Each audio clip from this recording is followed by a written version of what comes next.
Nakulo pa yung tanan mga kawaray, nangangaro na taton mga kababuyan. Nga sana. Bisa ni tato to, bungagaw to. Nangaro talaga mga bitong. Day! Okay!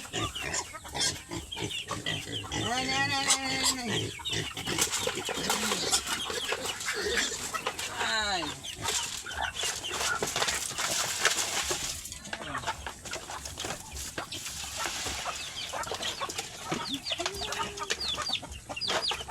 Ay, nakarag.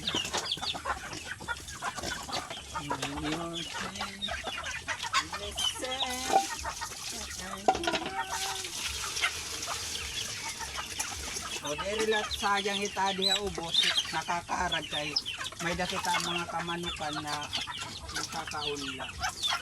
O dagkon na talaga rabuyag lang mga kawaran. Maparali na yan ko anin 7 to 8. Mga 30 to 40 kilos. Sabi nga mga 40 na yun. Sabi 30. Ato, mga 30 pala. Diri pa pras kasi tubo. Pero di bagan para sa dinadua. Amoy na mga karan naton kuan na naton. Mga baboy para hinihiton March o kuan April or May. Baligya tanay ni May. May para iton May para patron nga diha alang-alang babaligya tahiya ngan mapalitlat kita para iton December ihawon ka ngan itaton babaligya karne net December dere na kita magbabaligyahin kuan hiton bulto hay kay babarat ka siliwat maupay pagbaligan litsonon kay mahal pero pag dako talaga hiya mga 5 to 8 months mahal na kuan barato ng palit baboy pero mga pampain mga 50 60 so dito mahal ito kay litsonon pan litson niya na mamahal lagi kay na 500 to 600 kilo nga di halang-alang so dito kuan nga ng karne nga di tagkuan na latag 290 per kilo.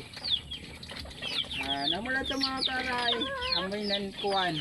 Iniya an investment tayo ni mga karayan aton paghahayop liwat aton lagin invest latin pasitulo. Upat kon tayo ni gin palitan na lahin in usa na kambing.